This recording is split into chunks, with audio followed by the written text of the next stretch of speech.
नमस्कार। हंस पाठशाला के YouTube चैनल पे मैं प्रियनाथ कुमार आप सभी का स्वागत करता हूं।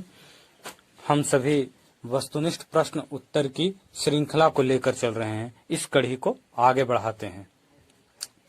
देखते हैं आज का पहला प्रश्न। आज का पहला प्रश्न है, भक्ति काल की समय सीमा क्या है? अ. संवत 1275 से संवत 1700 तक। ब. संवत 1700 से संवत 1800 तक। स. संवत 1375 से संवत 1850 तक। द. उपर्युक्त में से कोई नहीं। आइए देखते हैं। हिंदी साहित्य इतिहास की परंपरा को उस काल विभाजन की दृष्टि से 4 भागों में बांटते हैं। पहला आदिकाल। आदिकाल जिसकी समय सीमा संवत 1050 से 1375 तक मानी गई। दूसरा मध्यकाल। मध्यकाल के 2 भाग किए गए, एक पूर्व मध्यकाल और दूसरा उत्तर मध्यकाल।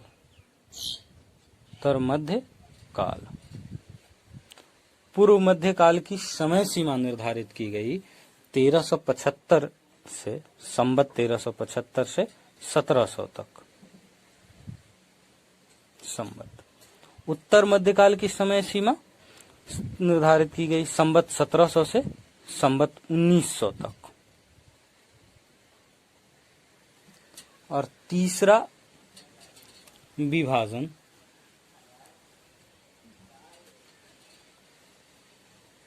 आधुनिक काल किया गया। आधुनिक काल का इसकी समय सीमा निर्धारित की गई संवत 1900 से अब तक। इसी आधुनिक काल को आचार्य रामचंद्र शुक्ल गद काल कहते हैं।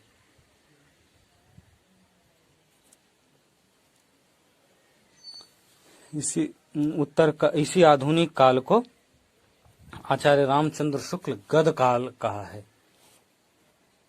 हमारा प्रश्न भक्ति काल है। भक्ति काल को इस पूर्व मध्य काल के अंतर्गत रखते हैं और उत्तर मध्य काल को रीति काल कहा गया। पूर्व मध्य काल को ही भक्ति काल कहते हैं, भक्ति काल। और उत्तर मध्य काल को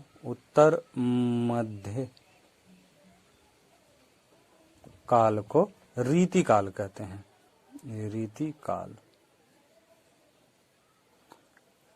पूर्व मध्य काल की समय सीमा 1375 संवत 1375 से संवत 1700 रखी गई है। जब हम उत्तर पे ध्यान देते हैं, इसके पहले प्रश्न के विकल्पों पे ध्यान देते हैं, तो कोई भी विकल्प इसके अंतर्गत नहीं आता। संवत 1375 से 1700, तो हमारा उत्तर हो जाएगा द। पहला का उत्तर द। ये अगला प्रश्न देखते हैं।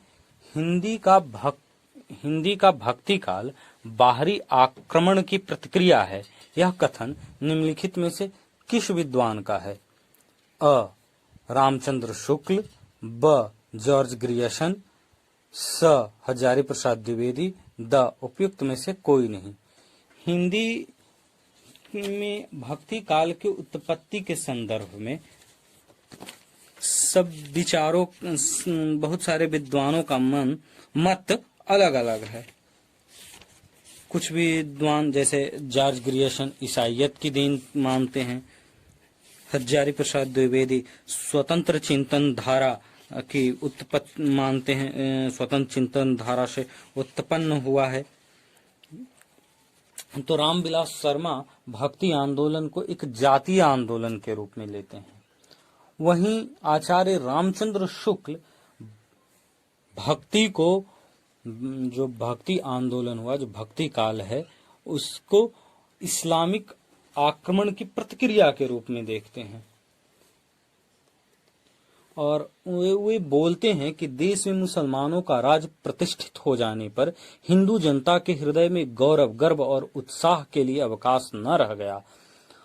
उसके सामने ही उसके देव मंदिर गिराए जाते थे, देव मूर्तियां तोड़ी जाती थी और पूज्य पुरुषों का अपमान होता था, और जो कुछ भी न कर सकते थे, और जो वह समाज था, हिंदू समाज, वो कुछ कर नहीं सकता था। ऐसी दशा में वीरता के तो गीत गाए नहीं जा सकते थे, और बिना लज्जित हुए सुन भी नहीं सकते थे वीरता के गीत को। तो इसी मुस्लिम सभ्यता के, मुस्लिम साम्राज्य के स्थापित हो जाने के कारण उनके हताश पौरुष हिंदू जाति का था, जो हताश था, और बोलते हैं कि हताश जाति के लिए भगवान की शक्ति और करुणा की ओर ध्यान ले जाने के अतिरिक्त कुछ नहीं बचता। अर्थात रामचंद्र शुक्ल का कहना था कि जब कोई सभ्यता, कोई समाज किसी दूसरे समाज के द्वारा अधिग्रहित कर लिया जाता है, जीत लिया, जो हार गए होते हैं उनका उत्साह चला जाता है, उन जीवन के प्रति उनकी निराशा बन जाती है, उनके पास केवल ईश्वर के शरण में जाने के अतिरिक्त और कुछ नहीं बचता। केवल ईश्वर की ही भक्ति भावना से में अपने को तल्लीन किया जा सकता है, अपनी वीरता के गीत नहीं गाए जा सकते। तो जब अपनी वीरता के, इससे पिछले आदि काल में जो अपनी वीरता के गीत गा रहे थे, वो अपनी वीरता के गीत गाना बंद कर देते हैं और ईश्वर के शरण में चले जाते हैं, हताश और निराश होकर। ऐसा आचार्य रामचंद्र शुक्ल का कहना था। तो हम आइए प्रश्न पे आते हैं। हिंदी का भक्ति काल बाहरी आक्रमण की प्रतिक्रिया है, यह कथन निम्नलिखित में से किस विद्वान का है? तो हमारा उत्तर होगा अ, आचार्य रामचंद्र शुक्ल का। तीसरा प्रश्न लेते हैं।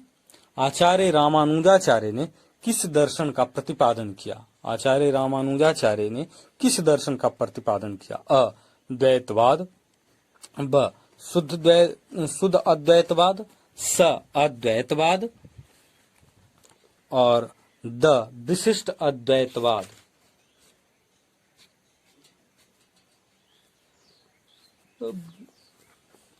रामानुजाचार्य वैष्णव भक्त थे, और प्रत्येक वैष्णव भक्त ने अपने अपने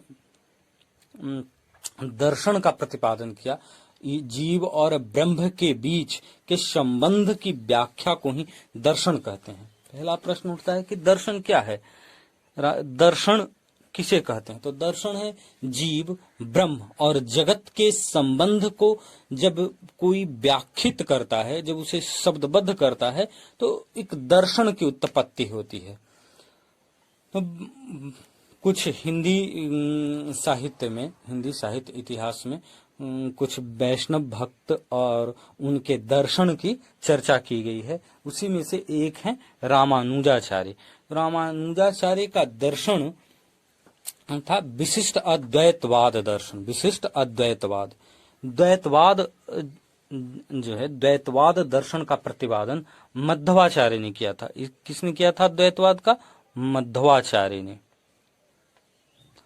अद्वैतवाद दर्शन के प्रतिपादक थे शंकराचार्य। चौथा प्रश्न, आलवार भक्तों की संख्या कितनी मानी गई है? अ, 9, ब, 20, स, 12, द, 15। हमारा उत्तर होगा स, 12। आलवार भक्तों की संख्या 12 मानी गई है। पांचवा प्रश्न, रामानंद किस शिष्य परंपरा में आते हैं? अ, नाथ मुनि, ब, रंगाचार्य, स, पुंडरीकाक्ष, द, रामानुजाचार्य। तो रामानंद रामानुजाचार्य के शिष्य परंपरा में आते हैं।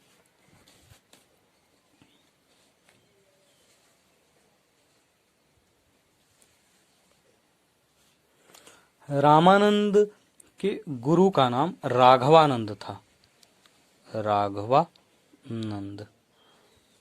राघवानंद को आचार्य हजारी प्रसाद द्विवेदी ने आकाश धर्मा गुरु कहा था।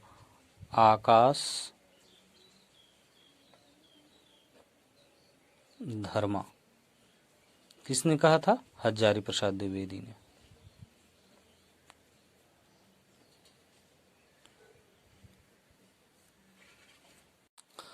रामानंद ने ही भक्ति का मार्ग सभी वर्णों के लिए खोल दिया था।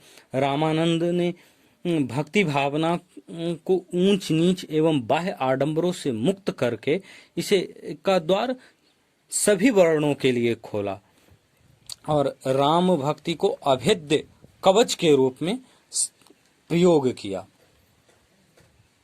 इसी के साथ अगला प्रश्न लेते हैं। भक्ति काल को हिंदी काव्य का स्वर्ण युग सर्वप्रथम किस विद्वान ने कहा?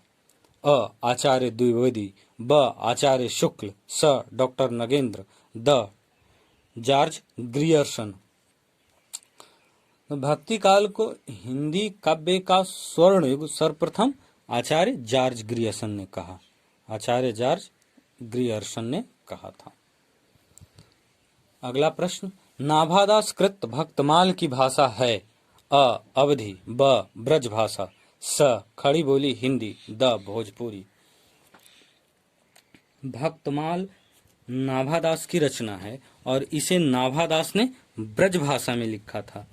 इसकी रचना लगभग संवत 1642 के आसपास करते हैं। लगभग संवत 1642 के आसपास इन्होंने किया है और इस पर भक्तमाल पर टीका लिखा है प्रियादास ने।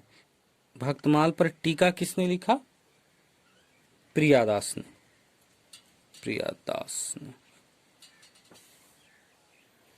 इनकी नाभादास ने एक और रचना लिखा है अष्टायाम।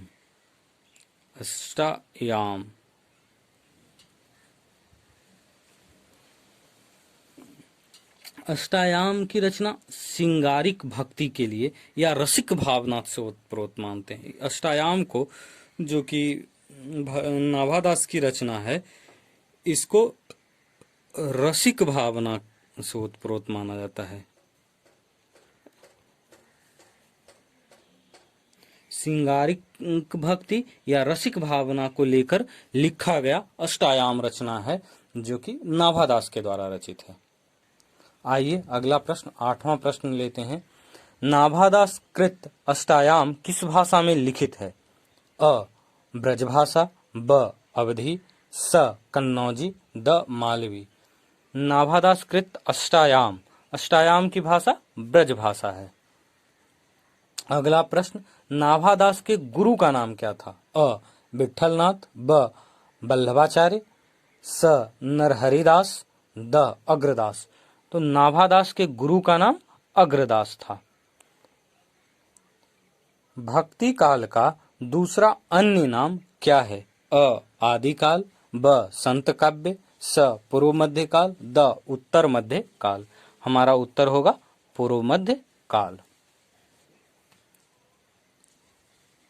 अगला प्रश्न, 11वां प्रश्न, भक्ति काल का नाम पूर्व मध्य काल किस आचार्य ने दिया? अ डॉक्टर रामकुमार वर्मा, ब डॉक्टर नगेंद्र, स डॉक्टर आचार्य रामचंद्र शुक्ल, क्षमा चाहूंगा, स आचार्य रामचंद्र शुक्ल, द डॉक्टर गणपति चंद्र गुप्त। भक्ति काल को पूर्व मध्य काल नाम दिया डॉक्टर नगेंद्र ने। हमारा उत्तर होगा डॉक्टर नगेंद्र। डॉक्टर नगेंद्र द्वारा संपादित इतिहास में काल विभाजन इस प्रकार किया गया है। उन्होंने हिंदी साहित्य के इतिहास को 3 खंडों में बांटा। पहला उन्होंने बांटा है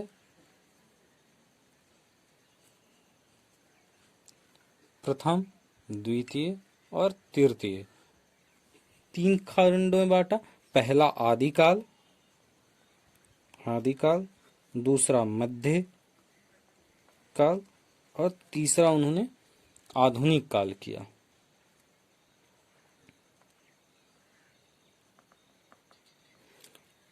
मध्यकाल को 2 भागों में, पूर्व मध्यकाल और उत्तर मध्यकाल। आधुनिक काल में फिर उन्होंने पहला को भारतेंदु युग को ही पुनर्जागरण काल अथवा भारतेंदु काल कहा। पुनर्जागरण काल, पुनर्जागरण काल या भारतेंदु युग, भारतेंदु युग।